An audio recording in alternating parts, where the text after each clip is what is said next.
வணக்கம். பரபரப்பு மீடியா செய்திகளுக்காக நான் நிரூபிச்சேன்.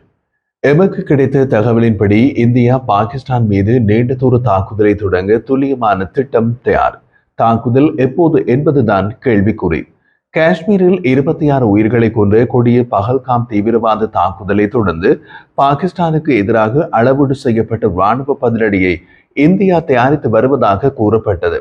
பிரதமர் நரேந்திர மோடி தலைமையிலான இந்திய அரசாங்கம் பதிலடியின் முறை, இலக்குகள் மற்றும் நேரத்தை தீர்மானிக்க ஆயுதப்படைகளுக்கு முழு செயல்பாட்டு சுதந்திரத்தை வழங்கியுள்ளதாக உயர்மட்ட வட்டாரங்கள் தெரிவிக்கின்றன.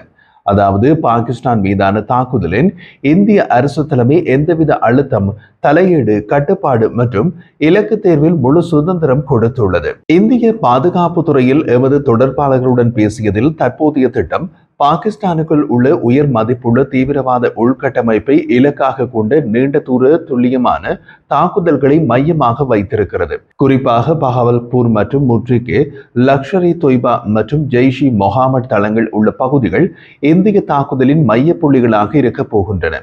அதே நேரத்தில் அந்த தாக்குதல்கள் நடப்பதற்கு சில நிமிடங்களுக்கு முன் அப்படியான தாக்குதல்களை தடுக்கும் வல்லமையுள்ள பாகிஸ்தானிய தடுப்பு சாதனங்கள் மீது தாக்குதல் நடத்தப்படலாம். உதாரணமாக பாகிஸ்தானிய ரேடார்கள் மற்றும் வான் பாதுகாப்பு சாதனங்கள். பாகிஸ்தானுக்குள் இந்திய விமானப்படையின் முதல் தாக்குதல் ரேடார்கள் மீது இருக்கலாம் என்று இன்று பரபரப்பு மீடியா யூடியூப் சேனலில் காணொலி ஒன்றை வெளியிட்டிருந்தோம். அதற்கான சாத்தியம் மிக மிக அதிகம். அந்த காணொலியை நீங்கள் பார்க்க விரும்பினால் அதற்கான இணைப்பு இந்த காணொலியின் பின்னூட்டமிடும் பகுதியில் கொடுக்கப்பட்டுள்ளது. அடுத்த விஷயம், பாகிஸ்தானுக்குள் இம்முறை இந்தியா நடத்த திட்டமிடும் தாக்குதல் கட்டுப்பாடு கோடு எல்ஓசியை கடக்காமல் நடத்துவது என்பதே தற்போதுள்ள திட்டம். ஆனால் பாகிஸ்தான் வான் பகுதிக்குள் பறந்து தாக்குதல் நடத்துவதற்கென்ற பிளான் பி திட்டம் ஒன்று உள்ளது. எதை செயல்படுத்துவது என்ற இறுதி முடிவை இந்திய விமானப்படை தலைமை எடுக்கும் என்கிறார்கள். இந்த பிளான் ஏ திட்டம், பிளான் பி திட்டம் என்று வெவ்வேறாக இருக்க காரணம், இந்திய விமானப்படை விமானங்களின் தாக்குதல் வீச்சுக்கு வெளியே உள்ள பகுதிகளுக்கு தீவிரவாத தளங்கள் நகர்ந்து விடலாம் என்ற எச்சரிக்கை உணர்வுதான்.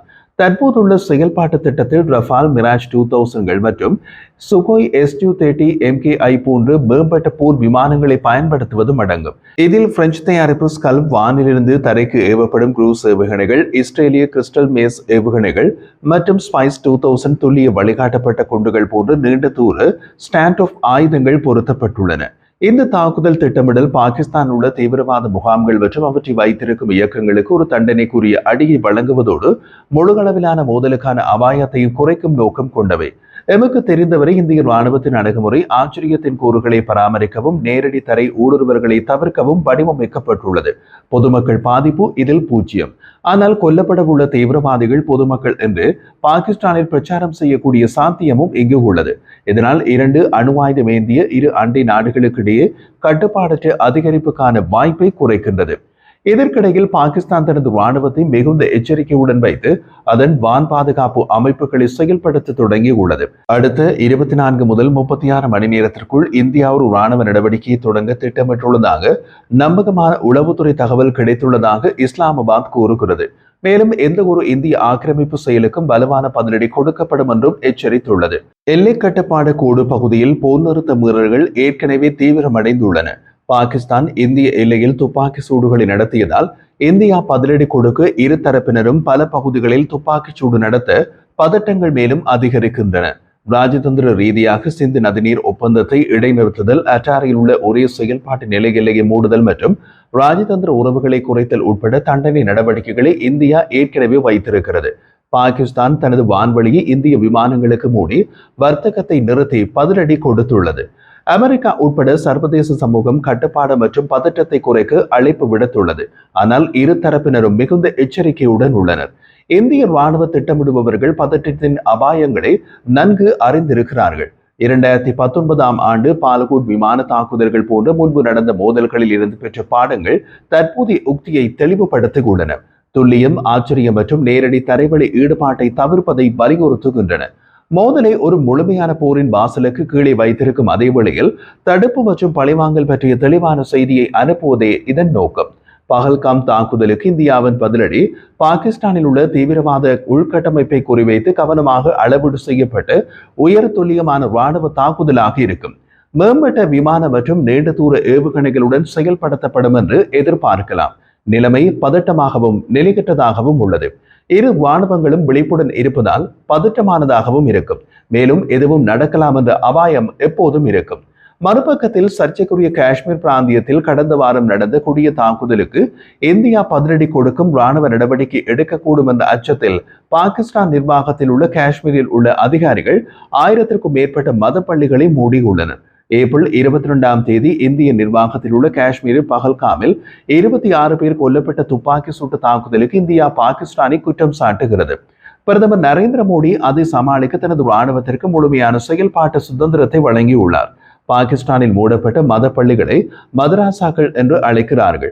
பொதுவாகவே மதத்துடன் தொடர்புடைய மதராசாக்கள் மீது அரசு பாதுகாப்பு துறைகள் தேடுதல்களை நடத்துவதில்லை. இதனால் மதராசாக்களில் தான் தீவிரவாதிகளும் புகலிடம் பெறுவதாக கூறப்படுகிறது.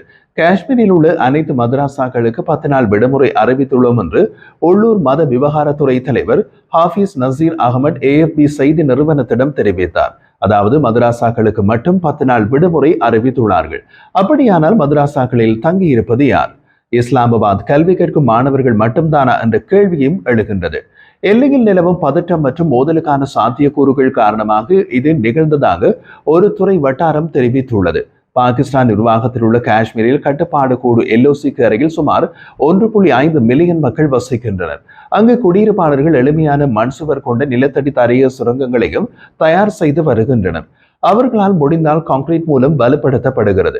கட்டுப்பாடு கோட்டுக்கு அருகில் உள்ள சகோதியில் உள்ள 44 வயதான கடைக்காரர் இப்திகார் அகமது மீர் AFP-யிடம் ஒரு வாரமாக நாங்கள் தொடர்ந்து அச்சத்தில் வாழ்ந்து வருகிறோம், குறிப்பாக எங்கள் குழந்தைகளின் பாதுகாப்பு குறித்து என்று கூறினார். பாகிஸ்தான் நிர்வாகத்தில் உள்ள காஷ்மீரின் முக்கிய நகரமான முசாபராபாத்தில் உள்ள அவசர சேவை ஊழியர்கள் இந்தியா தாக்கினால் என்ன செய்வது என்பது குறித்து பள்ளி மாணவர்களுக்கு பயிற்சி அளிக்க தொடங்கியுள்ளனர். காயமடைந்த நபருக்கு எப்படி ஆடை அணிவது, ஒருவரை ஸ்ட்ரெச்சரில் எப்படி சுமந்து செல்வது மற்றும் தீயை அணைப்பது என்பதை நாங்கள் கற்றுக்கொண்டோம் என்று 11 வயது அலிராசா கூறினார். மோடி தலைமையில் பாதுகாப்புக்கான அமைச்சரவை குழு கூட்டம் நடைபெற்றது. இது பகல்காம் தாக்குதலுக்கு பின்னர் 2வது கூட்டம் என்று இந்திய அரசு நடத்தும் தூர்தர்ஷன் செய்தி வெளியிட்டுள்ளது. இதற்கிடையில் இந்திய மற்றும் பாகிஸ்தான் நிர்வாகத்தில் உள்ள காஷ்மீரை பிரிக்கும் கட்டுப்பாடு கோட்டில் தொடர்ந்து துப்பாக்கி சூடுகளை நடத்தியதால் அதிகரித்து வரும் பதட்டங்களை தணிக்கும் முயற்சியில் அண்டை நாடுகள் மற்ற உலக தலைவர்கள் ராஜதந்திர நடவடிக்கைகளை முடுக்கிவிட்டனர். பாகிஸ்தான் இந்திய விமானங்கள் பறக்க தடை விதித்ததை தொடர்ந்து புதன்கிழமை இந்தியா பாகிஸ்தான் விமானங்களுக்கு தனது வான்வழியை மூடியது. பாகிஸ்தான் பிரதமர் ஷெஹ்பாஸ் ஷெரீப் இந்தியாவை வார்த்தை பிரயோகத்தை குறைத்து பொறுப்புடன் செயல்பட அழுத்தம் கொடுக்க அமெரிக்காவை வலியுறுத்தியுள்ளார்.